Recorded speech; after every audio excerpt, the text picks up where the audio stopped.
Ravi de vous retrouver pour ce nouveau numéro du Dessous des cartes. On commence par prendre la direction de Riyad, la capitale de l'Arabie Saoudite. Nous sommes en mai 2025 et Donald Trump est venu rendre visite à celui qu'il présente comme son ami, Mohammed Ben Salman, alias MBS. L'Arabie Saoudite s'impose année après année comme un acteur clé du Moyen-Orient. Par sa taille, sa place sur la carte, par ses ressources en hydrocarbures, le pays sous la houlette de MBS s'est aussi envoyé des signaux de modernisation d'une société hier jugée très conservatrice et archaïque. MBS rêve, vous allez voir, de détrôner Dubaï et le Qatar en termes de développement urbanistique, touristique et de soft power. On pense aux compétitions sportives notamment, mais aussi de prendre le leadership d'une région en crise. MBS qui réussit à faire passer au second plan ses atteintes aux droits de l'homme, qui se place désormais sous le parapluie nucléaire pakistanais afin de ne plus dépendre uniquement de l'Amérique de Trump. MBS de l'art de se placer au centre, on voit ça avec nos cartes. Située au cœur du Moyen-Orient, entre la mer Rouge et le golfe arabo-persique, l'Arabie saoudite est un territoire d'environ 2 millions de kilomètres carrés, presque entièrement désertique. Ces 32 millions d'habitants se concentrent pour moitié dans les 5 plus grandes villes du pays, Riyad, la capitale, Jeddah, principal port du pays, La Mecque et Médine, les 2 villes saintes de l'islam, et Dammam, dans la région pétrolifère. La Mecque, lieu de naissance présumé du prophète Mahomet, est un lieu de pèlerinage pour les musulmans de toute confession. Près de 2 millions de pèlerins s'y rendent chaque année pour le Hajj.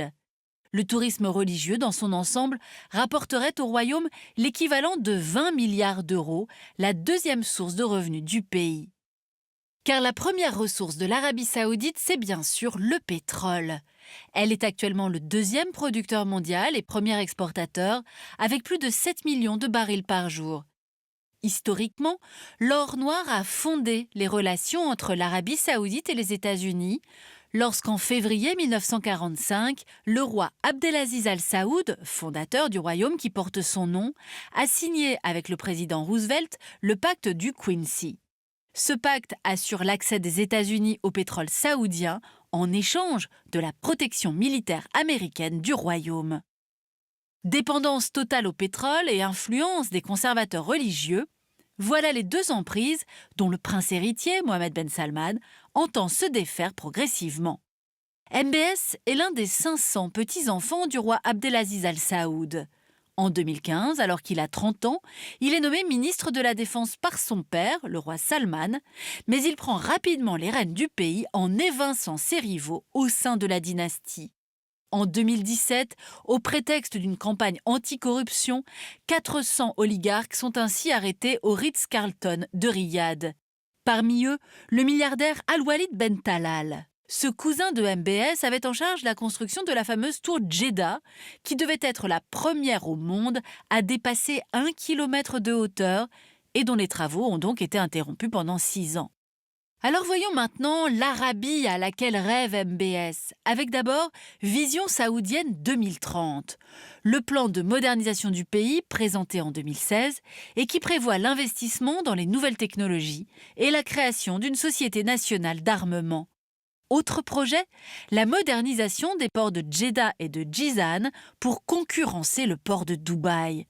Ou encore la construction d'une ville futuriste, Neom, en plein désert, dont le chantier en cours est réputé comme le plus grand au monde.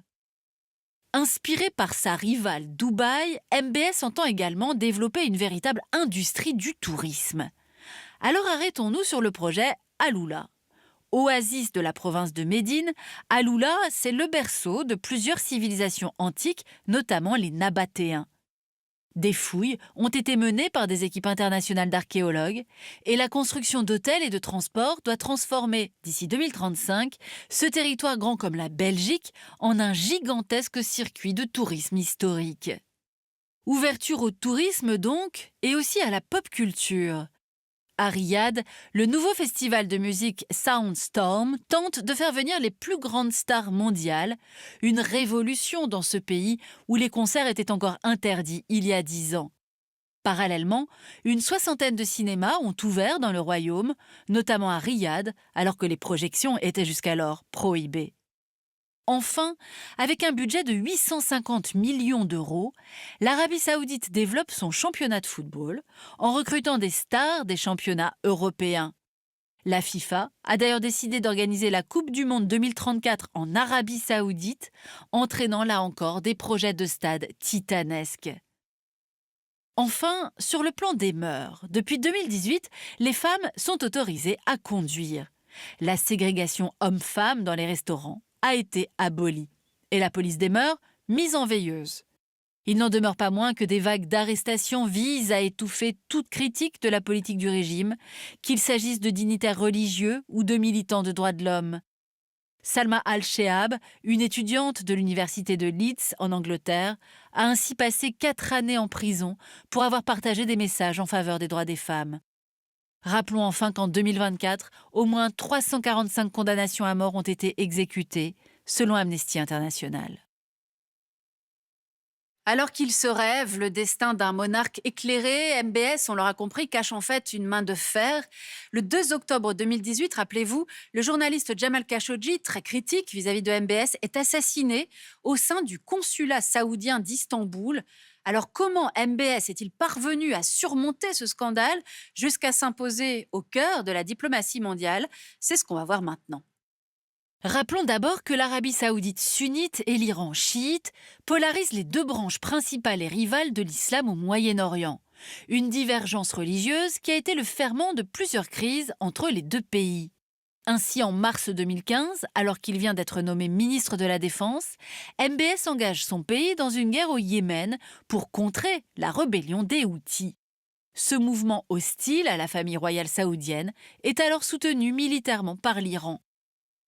Les tensions entre les deux pays s'aggravent encore lorsque Riyad soutient la politique de pression maximale du président Trump pour empêcher l'Iran de se doter de l'arme atomique.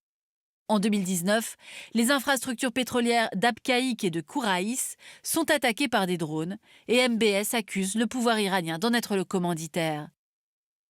L'autre rival régional de l'Arabie saoudite, c'est le Qatar. La création de la chaîne qatari Al Jazeera en 1996, où pouvaient notamment être tenus des propos critiques vis-à-vis du pouvoir saoudien, attise les tensions entre les deux pays.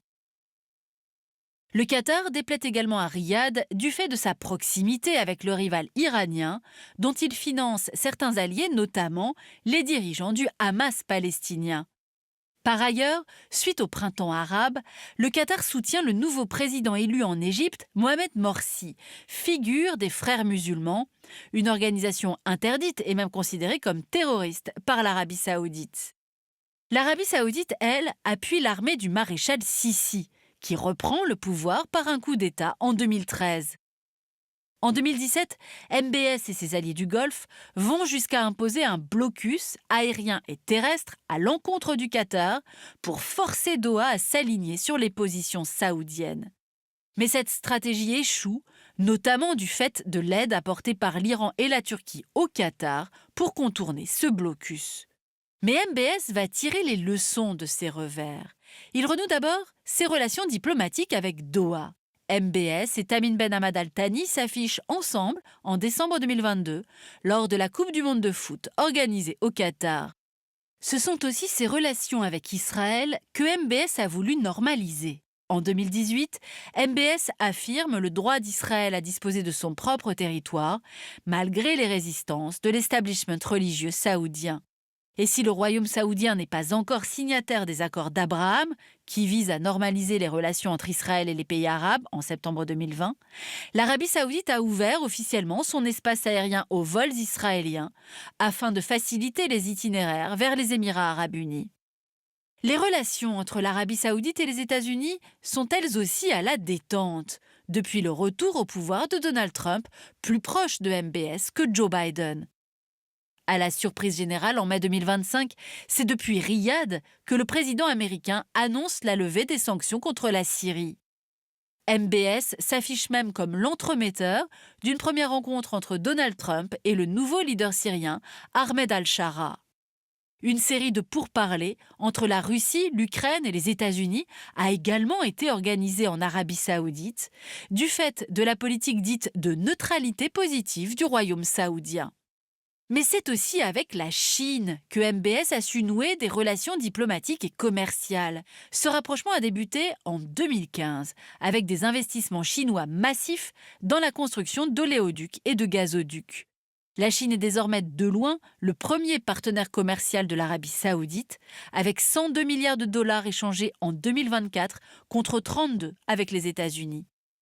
Alors que l'Arabie saoudite importe des voitures et des téléphones chinois, elle exporte essentiellement de l'énergie. 18% du pétrole consommé par les Chinois vient d'Arabie saoudite.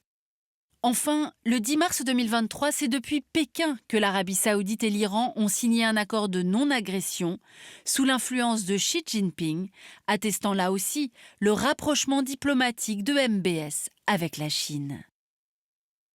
Voilà pour ce voyage dans l'Arabie saoudite de MBS qui a su placer son pays au centre.